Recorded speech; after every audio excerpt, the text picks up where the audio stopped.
Ғаламтор туралы не білесіз? Сәлем достар, біздің арнамызға қош келдіңіздер. Бұл біздің тұсаукесер бейнеміз, қадамдарыңызға нұр жаусын. Зерде арнасының басты мақсаты көрермендеріне әлемде болып жатқан түрлі қызықты оқиғалар мен адамдар және қоғамдық болмыстарды баяндау. Әрбір адам ақпараттық дәуірде өмір сүріп жатқанына өзін бақытты сезінуі тиіс. Себебі өткен ғасырдың соңына дейін көп бөлім адамдар мәліметтерді тек теледидардан немесе кітап журналдардан ғана қарап білетін еді.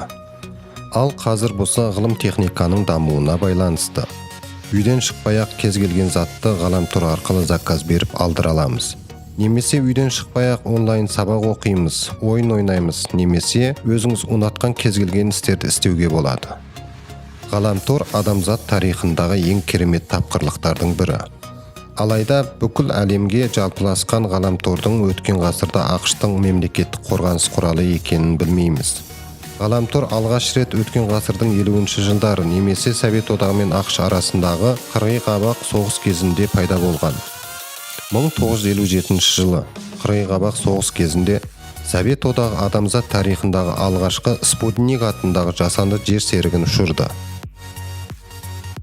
Сол кезде Американың қорғаныс министрлігі егер Совет одағы жасанды жер серігін көздеген орбитаға жеткізе алса, сол зымыранмен атом бомбасында Американың топырағының кез келген жеріне жеткізе алады деп алаңдап, Америка ядролық соққыға ұшыраған кезде жұмысын тоқтатпайтын байланыс құралын ойлап тапқан. Ол болса қазіргі ғаламтордың негізін қалаушы әскери ішкі байланыс жүйесі еді.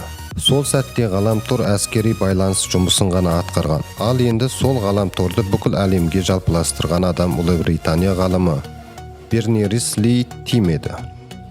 Ол 1989 жылы ғаламтор, немесе ағылшынша World Wide Web 3W компьютердегі мәліметтер мен құжаттарды мультимедиа элементі бар гипермәтінді жүйелерді байланыстыратын ғаламдық торды тапқырлады.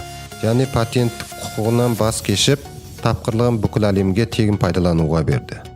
Сондықтан қазірге дейін ол кісіні бүкіл әлем интернеттің атасы деп атап кеткен. Браузер мен веб-сайттарын ашқан кезде алдына 3W жазамыз. Мінекей, бұл да ол кісінің құрметі үшін. Егер ол кісі осы тапқырлығын бүкіл әлемге тегін бермегенде, қазір Билл Гейтстен де асқан бай адам болары даусыз.